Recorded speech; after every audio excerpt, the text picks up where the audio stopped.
tonight, Ekiti House of Assembly by-election turns violent as thugs invade polling centers, kill at least 2 people. INEC suspends exercise indefinitely. Suspected herdsmen launch an attack on Benue State Governor Samuel Otom while on his way from his farm. Residents of Upuama community in Delta State call for assistance following the gas and oil spill in their area. State government officials tore polluted waterways to a certain level of damage. And half of UK adults receive first dose of COVID-19 vaccine as more EU countries impose new lockdown measures. Plus, business and sports.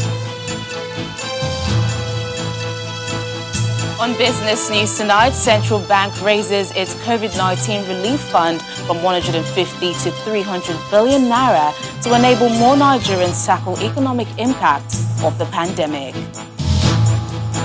And on sports news, organizers bar international fans from entering Japan during Tokyo Olympics over COVID-19 concerns.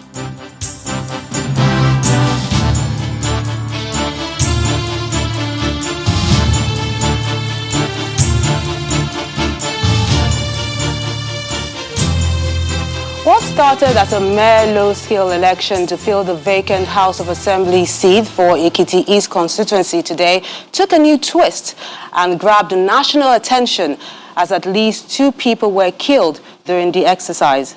A number of gun-wielding thugs were said to have invaded some polling units, shooting sporadically while voting was going on. The police public relations officer in the state, Mr. Sunday Abutu, says 3 persons have been arrested in connection with the violence, which also left several other people injured, while our correspondent confirmed 2 dead bodies when he visited the morgue.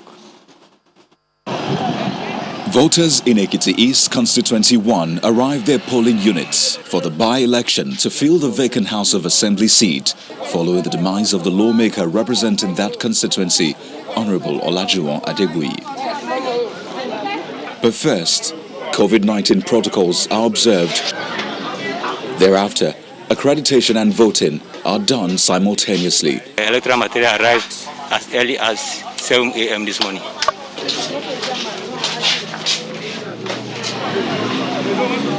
Soon, events take a different twist, with reports of thugs invading some polling units. That interruption leaves 2 persons dead, with some others said to be injured.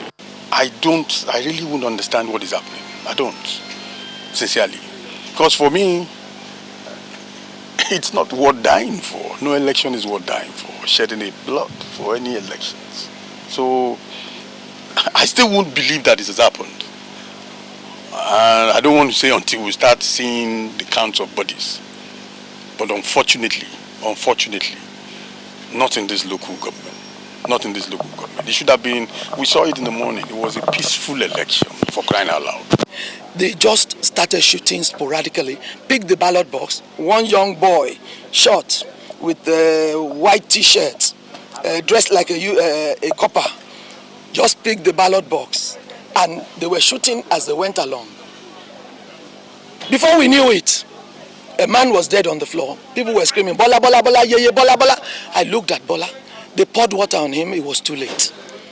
As I was going out to get an ambulance, to even try if we could rescue him, look at the policewoman that was guarding the ballot box. She had been shot at the back of the neck.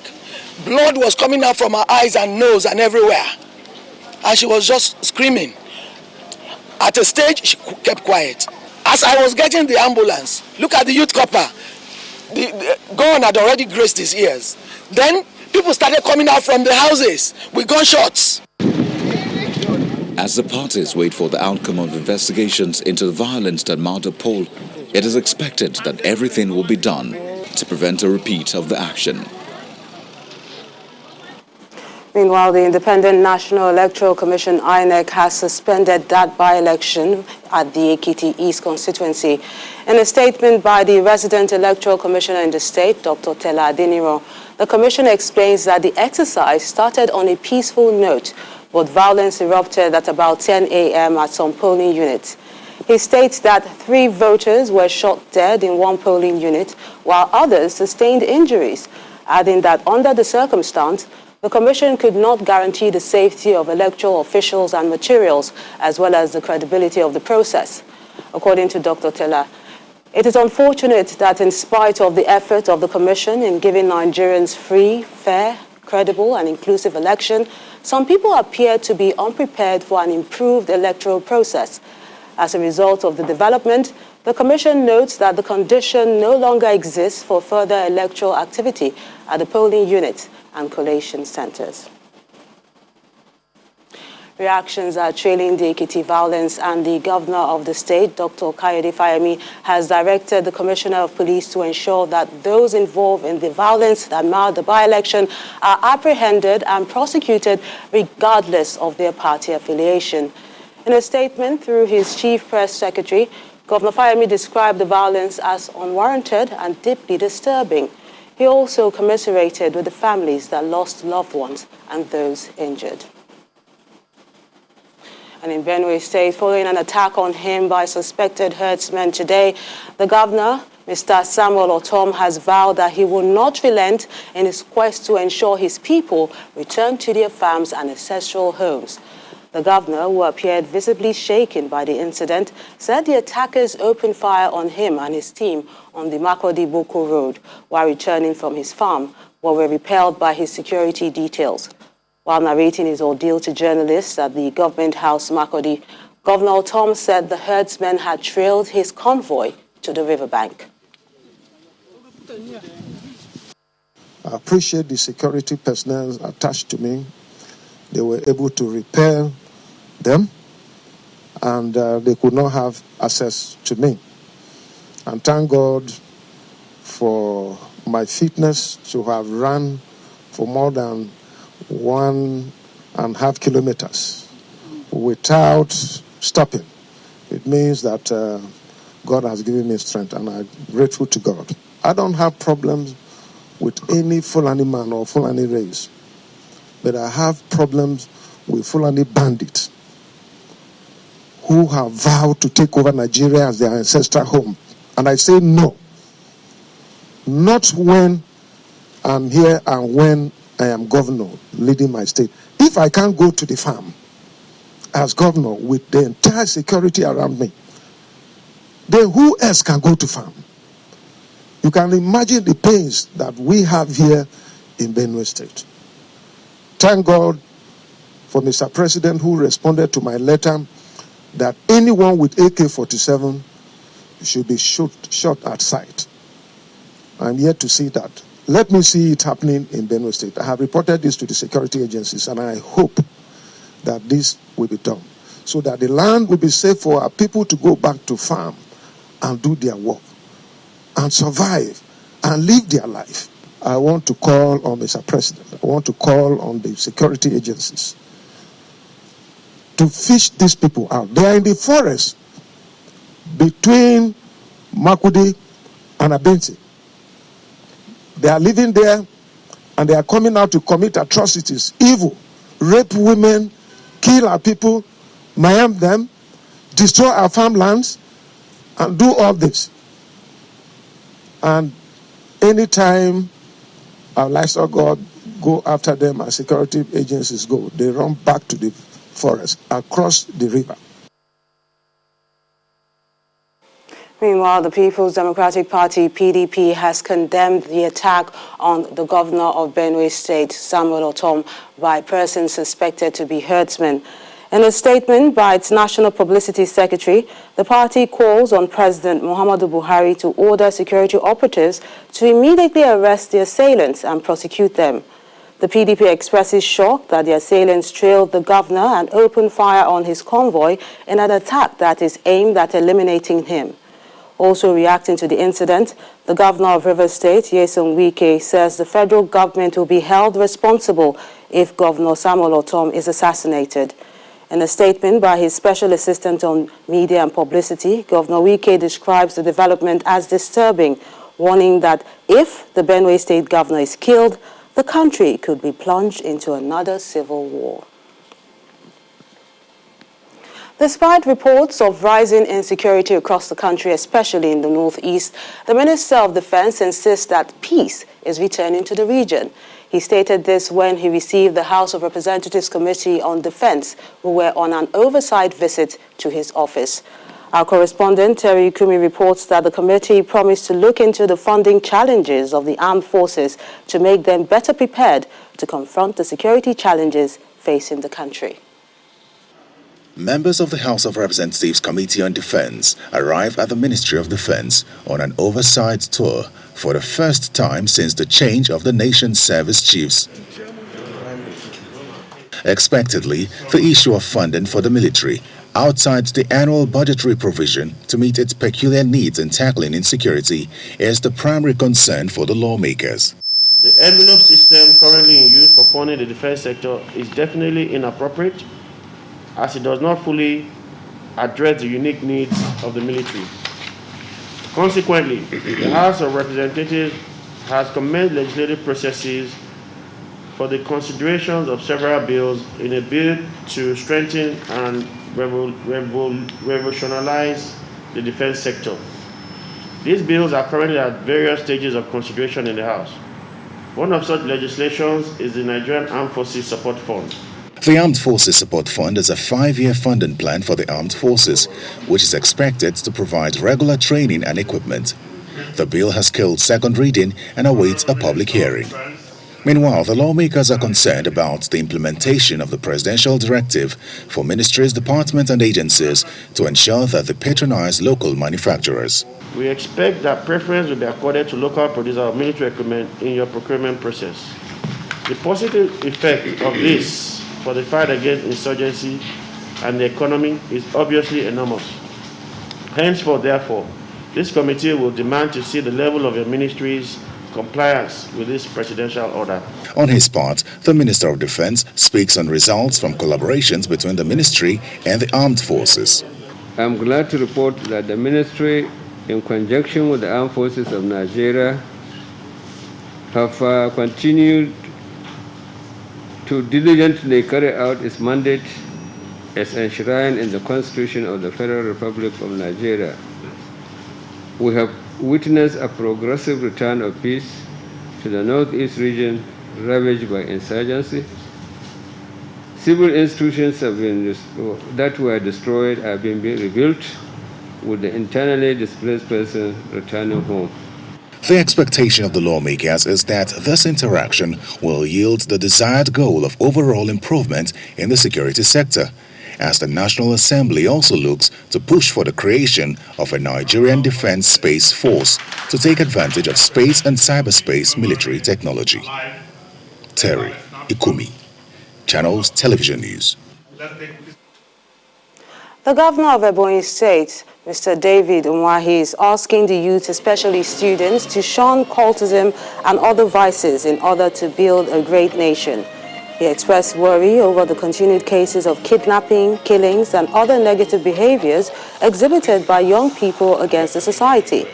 The governor spoke at a meeting of the National Association of Nigerian Students in Abakaliki, the state capital. When you partake in killing,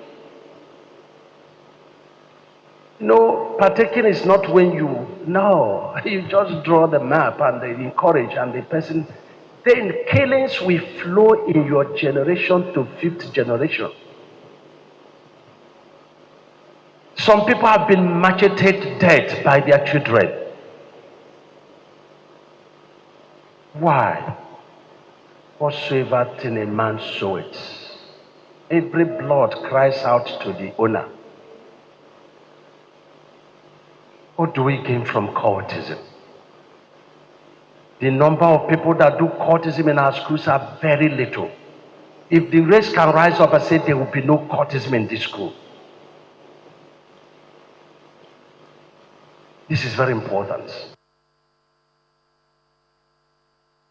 In part 2, after the break, Minister of State for Petroleum Resources explains why the government is going ahead with the rehabilitation of the Port Harcourt refinery, and the second part of our interview with him. Join us again.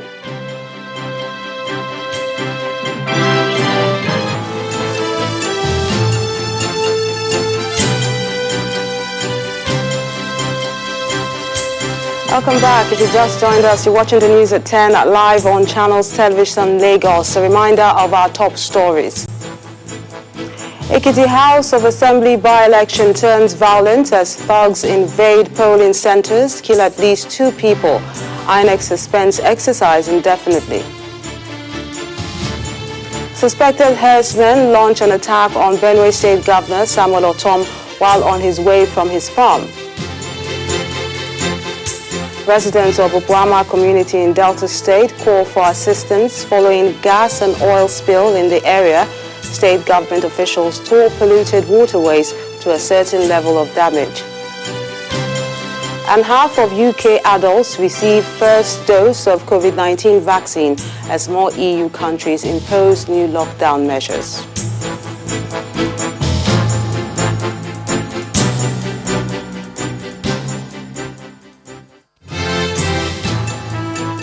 The people of Opuama in Warri North local government area of Delta State say they are yet to receive relief items and medical attention days after an oil and gas spill occurred in their community. They also claim that fishing and farming activities are no longer possible as a result of the pollution in the area. State government officials are touring the waterways to ascertain the level of damage caused by the spill, with a promise to ensure palliatives get to the people as soon as possible. Fishing activities have been grounded in Opuama community, a riverine community where fishing is the major source of income and livelihood for the people. Their main source of livelihood is greatly affected by the oil and gas spill from a flow station operated by an oil company. They lament their inability to fish, farm or even cook as a result of the gas filtering in the air. You know the stress we are passing through. So because of that, there is a series of spill incidents that has happened. They are treating us very bad. For this reason, we ask them, nobody should toss whatever GIV before you make any commencement of any work.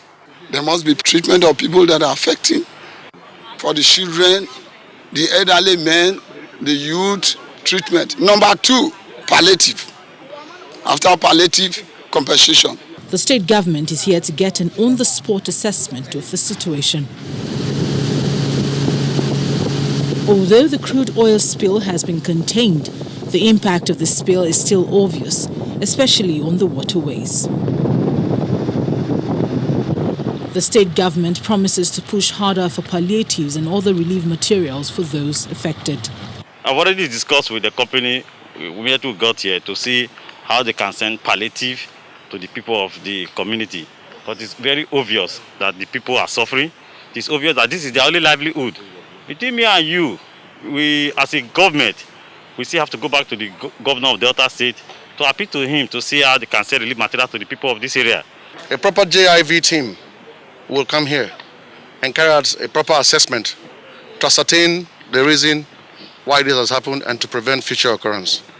Until that is done, I don't think there's much anybody can do. But you can see from what we have on ground here that nobody can fish, nobody can go to farm, the people cannot cook, and there's serious hunger in the land. The impact of the oil spill is still being measured and investigated. But all these residents want is for the government to put in the right strategies and action to stop a reoccurrence.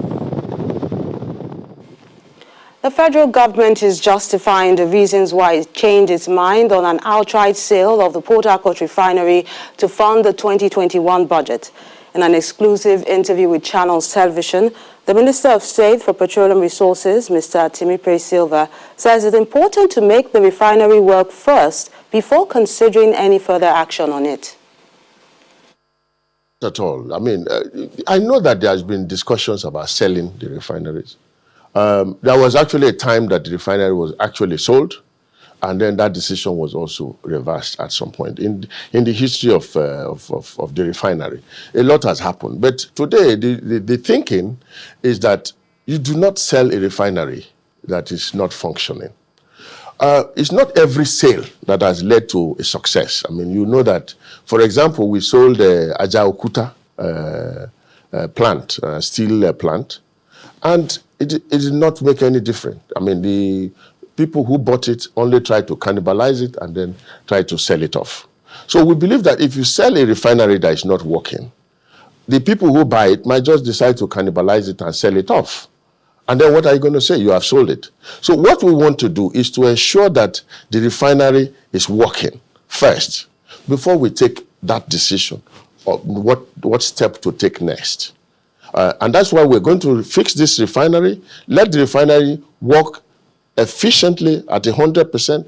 Then this time we're going to get a professional O&M company, operations and maintenance company to run the refinery. This time it's not going to be NNPC that is going to run it. It's not going to be government that is going to run it after we rehabilitate the refinery. And then at that point, when the refinery is working at full capacity, government will then take a decision what to do with it. Either to sell it off, maybe to private sector, or to privatize, whatever government wants to do with it will be done after that. But let us ensure that we are able to give Nigerians a functional refinery first. As the rains return, the need for builders to observe and ensure safety standards during construction has come to the fore. Some of the players in the industry who met at the site of the 2019 building collapse at the Tafaji area in Lagos Island to rub minds with the locals and victims raised concerns over the non-passage of the National Building Code. They believe the code will give direction to the housing sector and guard against the activities of unlicensed developers. Our correspondent, Chris Elems, has this report. The Lagos housing sector continues to expand daily owing to the ever-increasing population of the state. As a result, some developers, in an attempt to bridge the housing gap, hastily put up structures without recourse to building and safety standards. This is danger lurking around for the next unsuspecting occupant, who most times is oblivious of the poor standard of work done, and Lagos has had its fair share of the consequence of such act.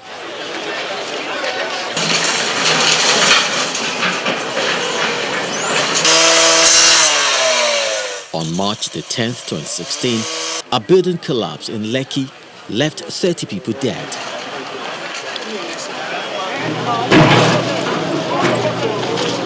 March 13, 2019, a three-story building on Marcy Street in Itafaji collapsed, killing 20 people, including children.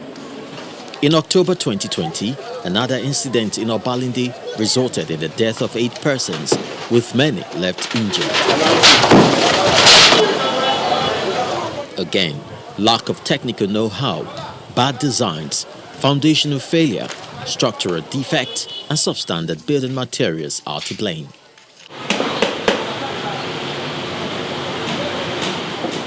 A national building code could have played a significant role in ensuring standards, but the non-passage of this bill is worrying. It's so sad. This national building code was written in 1986. The first time it could be signed was in 2006 by the then Minister Mimiko. It has been revised, a new edition, the second edition, is still waiting since 2014. It's been 2 years since the Itafaji building collapse, and players in the building industry pay locals and victims a visit, as well as share in the lessons from the gruesome experience. To my surprise, the building that exists there, people are still living there. How? As far as the president of the National Institute of Building is concerned, government at all levels must begin to pay attention to the quality of structures sprouting all around. We hesitated for long to follow the right process. The law is there. Let at least somebody who has been trained in art and science of building construction to handle the site. In Lagos, the State Material Testing Laboratory is meant to test every building component, such as blocks,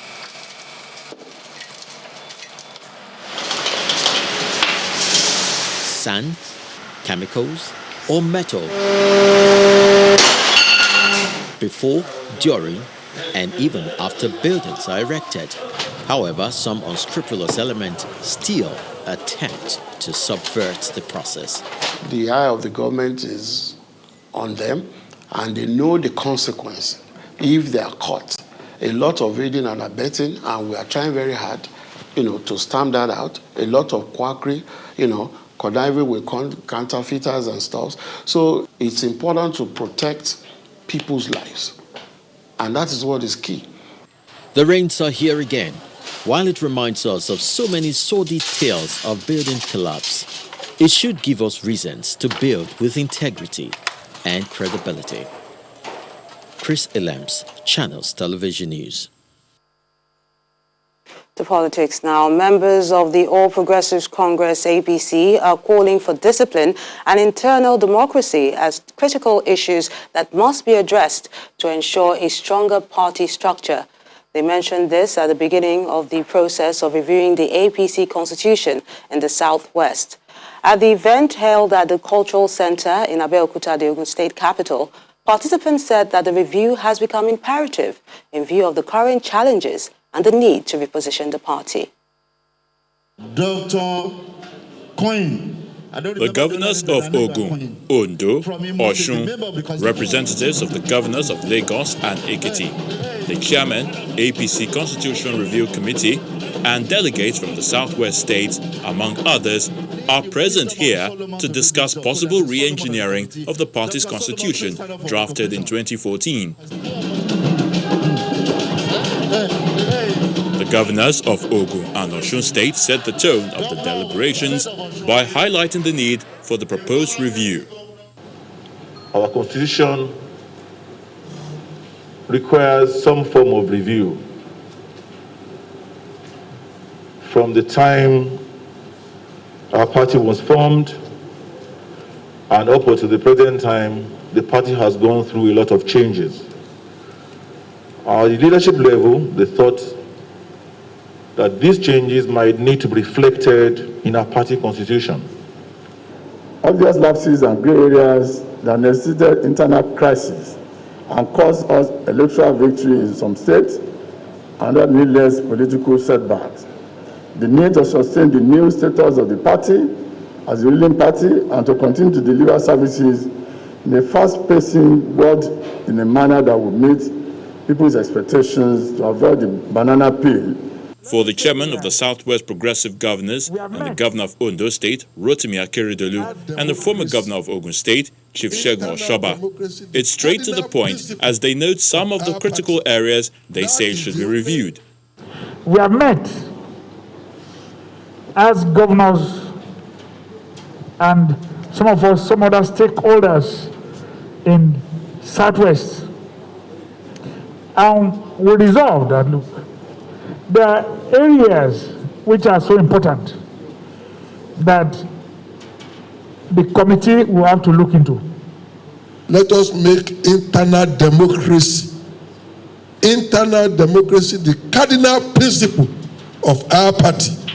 That is the only issue that can sustain our party forever and ever. While commending the Southwest for the seriousness put into the exercise, the chairman of the Constitution Review Committee, Professor Tahir Maman, promises to do justice to the submissions. We are here simply to sit and receive input from this body, and then after that, when we are done with the zonal trips, we'll now have a time somewhere to distill what our people are saying, the type of constitution they want to have, what provisions need to be looked at, and what new provisions need to be added, and then what needs to be taken out. The party members say they are hopeful that the new constitution of the APC will help address issues of fairness, equity, and a sense of responsibility among them. A former president of the Senate, Dr. Bukola Saraki, is asking Nigerians to give the People's Democratic Party, PDP, another opportunity to lead the country come 2023. He said the current state of things in the country, especially regarding insecurity and economic challenges, calls for a change of strategies. He was in Asaba, the Delta State capital, to commission a series of projects undertaken by the current administration. Roads are a crucial part of life's activities, making a huge contribution to economic growth and development. His Excellency, Senator Dr. To underscore the importance of this infrastructure, the Delta State Governor, Ifeanyi Okowa, leads his guest, the former Senate President, Dr. Bukola Saraki, to commission the DLA Road in Asaba.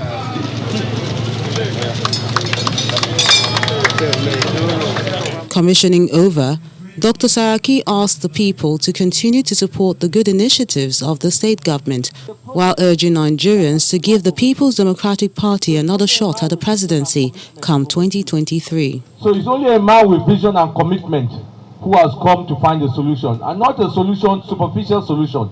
It's a solution that you can see that for many years after he has gone, people in Delta Asaba will be. That is why you are lucky to have such a leader. It's PDP states that you're seeing our governors doing things, and that is why we're telling Nigerians, give PDP the chance again, we'll see the difference that will happen to this country. From roads to school construction projects, this time, Governor Okowa and his guests are at the Government Primary School Junior Staff Quarters Asaba to commission a set of classrooms that will accommodate 700 children.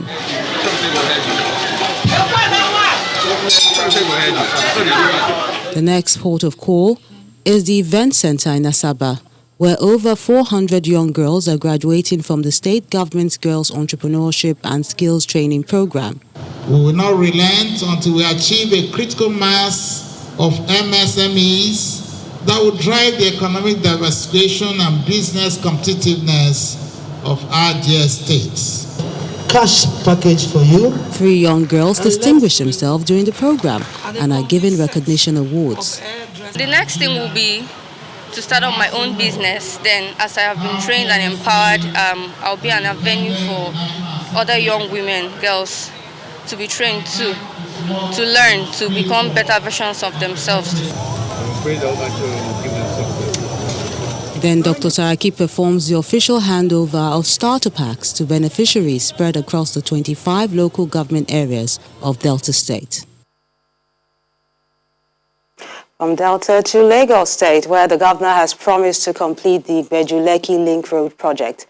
Governor Babajide Sanwo-Olu made this known when he visited the Dangote Petrochemical Refinery Lagos Free Zone and Lekki Free Trade Zone.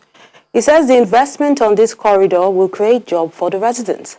While Mr. Aliko Dangote announces that the fertilizer plant will begin production in a week's time, the refinery will be completed before the end of the year. Our correspondent, Titilayo Aberiwo, has the rest of the story.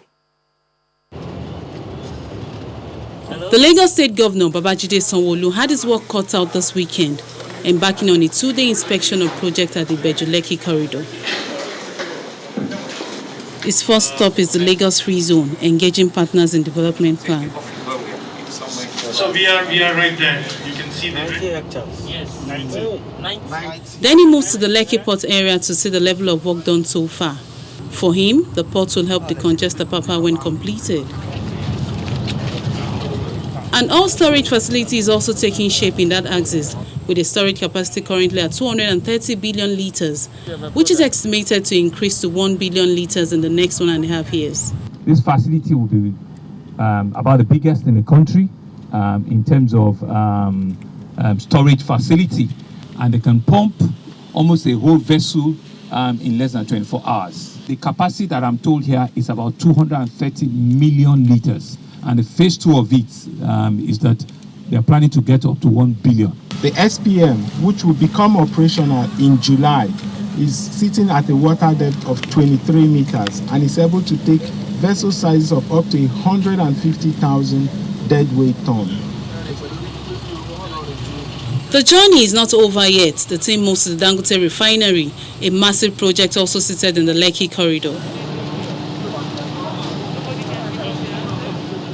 The fertilizer plant, estimated at $2.5 billion, is ready for operation, a project that will create jobs for the people and make Africa self-sufficient in food production. The fertilizer, you will actually see fertilizer within the next 1 week, by the grace of God. And the refinery will finish by end of this year, and products will start coming out first quarter next year. The roads that we need to do to improve, the quality. We don't want another Apapa gridlock here. So we have agreed amongst ourselves, and by the time we're coming back, you see the amount of roads infrastructure that will have come here. You see the ones that we're doing on the Elekoto. The governor says the Bejuleki corridor is the next future of Lagos and is determined to invest in the area to help boost the GDP of the state. Titilayo Abereowo, Channels Television News. The Lagos State Judicial Panel on Restitution for Victims of SARS and other related matters listed 8 petitions for hearing today. The Nigerian Army was top on the list as the panel gave them yet another chance to appear and state their version of the Lekki toll gate incident of October the 25th, 2020. Again, they failed to show up, neither were they represented by counsel. The panel then listened to the testimony of Sarah Ibrahim, one of the co-coordinators of the EndSARS protest, who gave them a counter-narrative of the event that played out that night. She recounted the interactions with protesters and how they met with the governor of Lagos State when he came to the toll gate, as well as the LCCI members. The absence of the Nigerian Army and their legal team did not stop the panel from listening to the testimony of Sarah Ibrahim. Sarah, who describes herself as a professional auditor, says she was at the protest ground every day. She tells the panel that the protesters were strategic about staying together in groups for safety purposes. From that very first day, we had the Lekki toll gate. There were 4 police vans that came. So the protesters, we came together and we gave them their own space. Like, no one went towards them. We were just on our own part of the ground where we usually stay together. So the policemen that particular day wore their gas masks. Gas mask? Yes. Were you armed with gas? No, okay. No. So they wore their gas masks and they were approaching the peaceful protesters. So, and they were coming with force in a way to kind of agitate people standing and protesting. So it took intervention of some celebrities that were on ground that day to go over to them and told them not to try anything. Simi Dakolo had to go speak directly, told them that we are not, and you can see we are standing on our own, we are not doing anything. So he suggested we have a chain. So everyone stand in front and hold yourself. So stand on the chain, hold yourself. Despite the encounter with the security officials, the witness denies that protesters were armed at any point during the protest. On the next adjourned date, Sarah will testify about the events of the 20th of October 2020. In another petition, the panel listened to the cross-examination of the PDP chieftain, Mr. Kenny Okolugbo. At a previous proceeding, he had told the panel that his former tenant, Mr. Emmanuel Okaka, who owed him 4 months' rent, had falsely accused him of unlawful ejection, forceful entry, and stealing. Based on these false allegations, Mr. Okolugbo says he was arrested, brutalized, and charged to court. He's also accused some online media outlets of conniving with 2 police officers to publish false information about the case. I was taken in the wee hours of the morning when I was not invited or ready for an ongoing matter.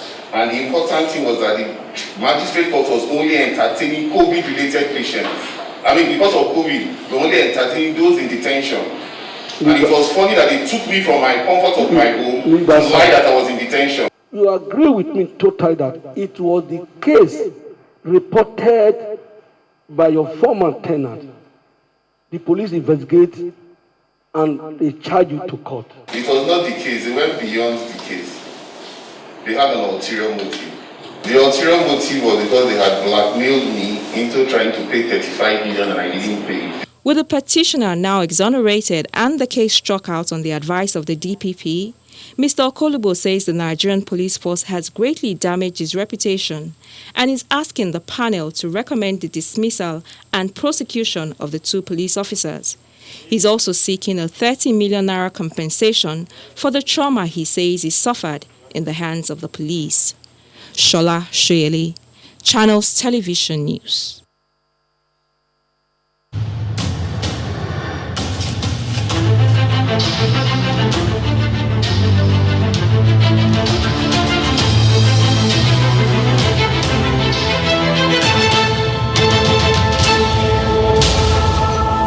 In the Ikorodu local government area of Lagos, the National Population Commission continues its area demarcation ahead of the national census to be conducted across the country from June. The exercise is currently in its 12th phase. Ikorodu, a densely populated community, is the largest local government area in Lagos State. And it is where the 12th phase of the National Enumeration Area Demarcation for the National Housing Census is currently being conducted. Before now, the enumerators had visited 11 local government areas in the state. Ikorodu has 6 constituent local council development areas, each with its own vast landmass, which is why the Federal Commissioner representing Lagos State, Abimbola Salu Hudein, is paying specific attention to the preparatory exercise. The process involves enumerators going around with a personal digital assistant to number every building and other structures found within the compound. They ask specific questions such as how many persons eat from the same pot and not necessarily related by blood. That helps them get the exact number of people living in a building. In this bungalow, for instance, there are 5 households and 21 occupants. It's what we have been expecting since all these days, because we believe it's going to help us a lot. In fact, in terms of getting enough infrastructure for our local government. Over 35 days now, we'll be working with them. We accommodate them. We give them all the necessary the support they need from us. And we have been doing a very good work, very good cordial relationship. Population statistics help to reveal the standard of living of citizens and draw government attention to critical areas of development. If this exercise succeeds very well, you're likely to have a good and accurate census. And when you have accurate data, then you have evidence-based governance. And that's why we are pleading with each locality we get to, that they should please cooperate with us, tell us the number of households, don't shy away. We're not tax people, neither are we for demolition. The enumeration area demarcation is a preparatory exercise that not only lays the foundation for a good and accurate census, it is also the bedrock for informed development planning and allocation of resources. To find out what's happening in the world of business, Teniola is standing by with details.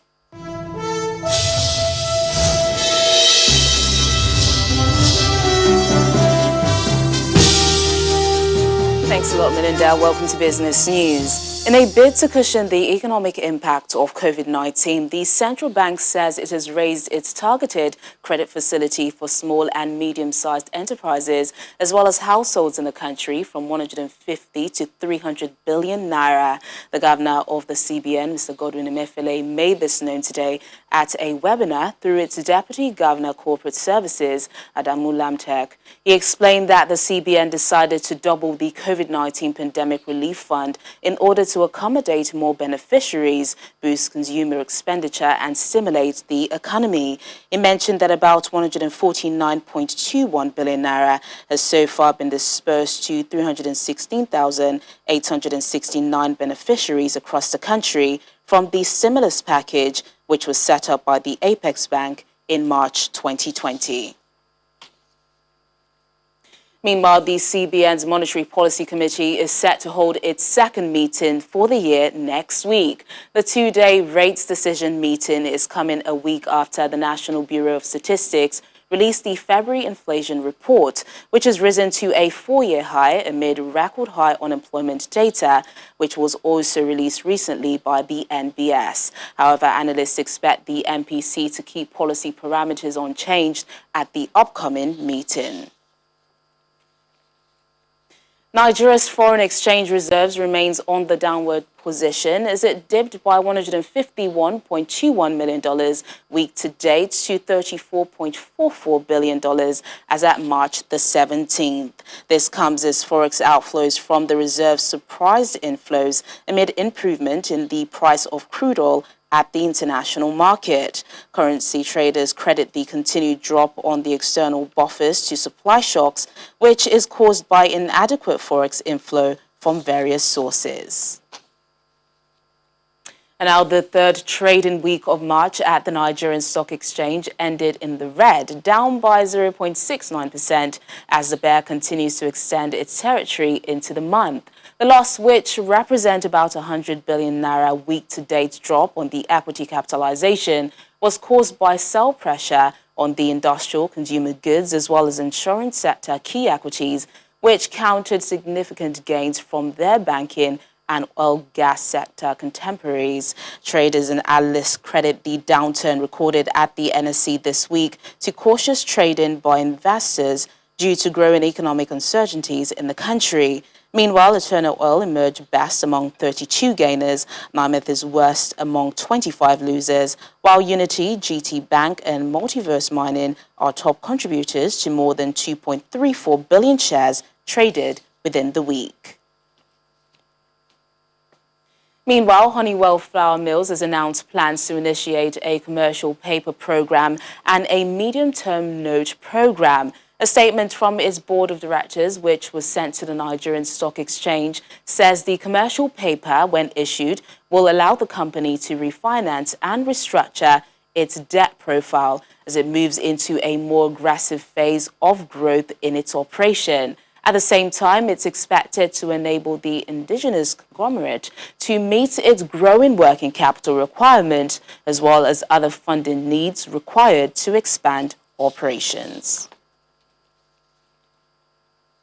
And that's it on Business News Tonight. I'm Teniola Shibowale. It's back to you, Melinda.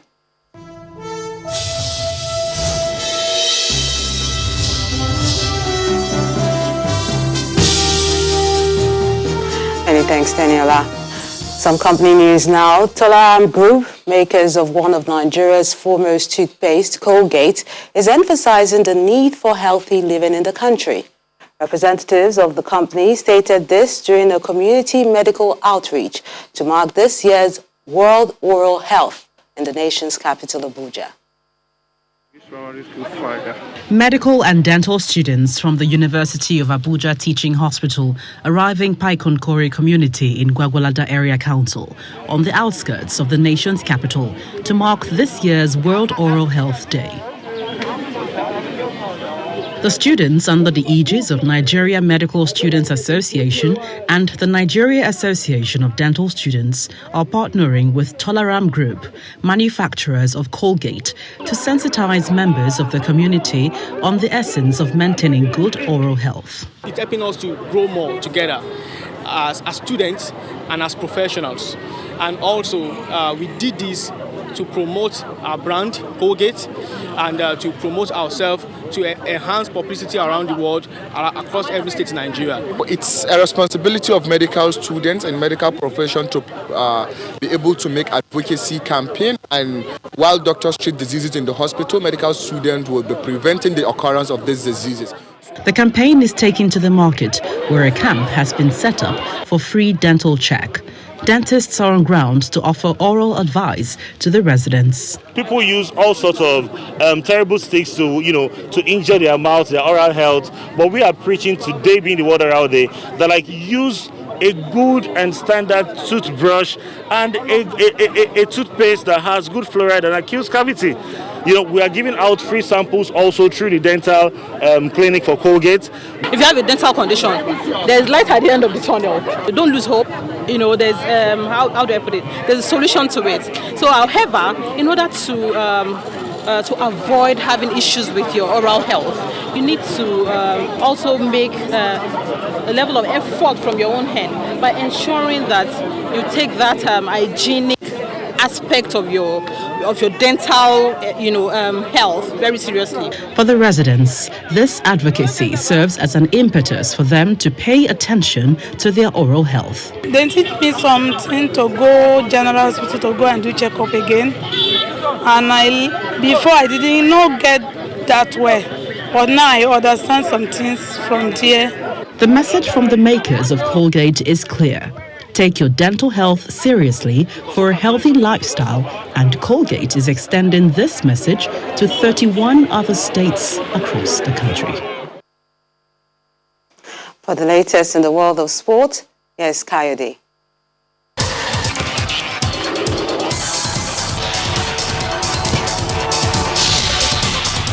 Meanwhile, this year's Olympic Games in Tokyo will be the first ever without overseas spectators.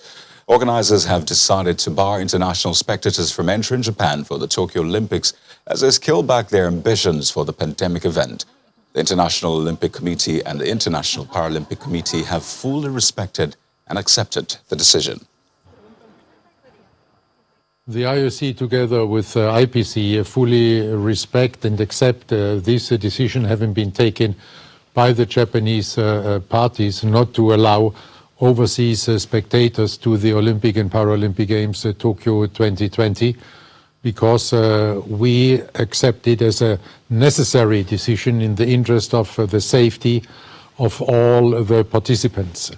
We also have noted with satisfaction that the tickets having been purchased by overseas residents will be, by the organizing committee, will be refunded.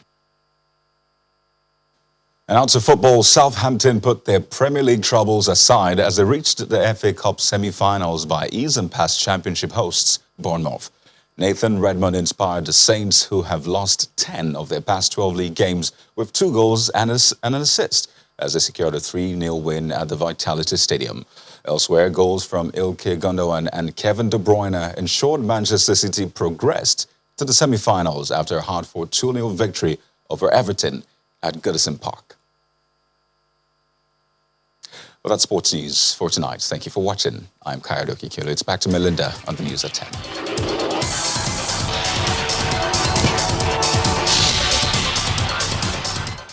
Many thanks, Coyote. Following a record day of COVID-19 vaccinations, the UK's Health Secretary, Matt Hancock, has announced that more than half of all adults in the country have now received at least 1 dose of the COVID-19 vaccine. This means the government is halfway to reaching its stated aim of vaccinating everyone from 18 years and above by July the 31st. It comes as several European countries reimpose lockdown restrictions amid fears of a third wave of the pandemic. Here's more on this and other developments on our COVID-19 Global Update. In a huge milestone, more than half of the UK's adult population have now received their first COVID-19 vaccine. I'm absolutely delighted to tell you that we have now vaccinated half of all adults in the United Kingdom. It's a huge success. I want to say many, many thanks to all those involved, including the half of all adults who've come forward. Despite the progress of the UK's vaccine rollout, a scientist advising the government has warned overseas holidays would be extremely unlikely because of the risk of travellers bringing COVID variants back to the UK. Some people reported that. You can put some eyes. Meanwhile, thousands attended anti-lockdown demonstrations in central London as MPs urged the government to change the law to allow peaceful protest. Crowds marched from Hyde Park to Westminster with at least 13 arrests by police, mostly for COVID-19 breaches. Elsewhere in Europe, thousands of demonstrators also gathered in Germany and Austria to protest against measures aimed at curbing the spread of the coronavirus. Case numbers have been rising in Germany, and authorities say a further lockdown looks increasingly likely. And speaking of lockdowns, France, Poland and Ukraine have reintroduced new restrictions as the countries battle a sharp rise in COVID-19 infections. Pakistan's Prime Minister Imran Khan has tested positive for COVID-19 2 days after getting vaccinated. According to the country's health minister, the 68-year-old is self-isolating at home. The Prime Minister has been holding regular and frequent meetings lately. This week, he addressed a security conference attended by a large number of people without wearing a face mask. And finally, the Indian city of Mumbai is to roll out compulsory coronavirus tests in crowded places such as shopping centres and train stations as the country grapples with a rise in infections. Authorities say refusal to be tested will amount to an offence. Turkey has abandoned an international accord designed to protect women during protests from campaigners. It signed the Council of Europe's convention 10 years ago at its launch in the Turkish city of Istanbul. The pact seeks to prevent, prosecute and eliminate domestic violence. But Turkish conservatives argue that its principles of gender equality and non-discrimination on grounds of sexual orientation undermine family values. Following the move, people gathered in Istanbul for a demonstration under the slogan, "You will never walk alone." Turkey's decision has been described as devastating for efforts to deal with domestic violence by the head of Europe's top human rights body, the Council of Europe. And the main news again. Ekiti House of Assembly by-election turned violent today as thugs invaded polling centers, killed at least 2 people as the Independent National Electoral Commission suspended the exercise indefinitely. Also today, suspected herdsmen launched an attack on the Benue State Governor, Samuel Otom, while on his way from his farm. That's the news at 10 to 9. I'm Melinda Akinlami. On behalf of the team, good night.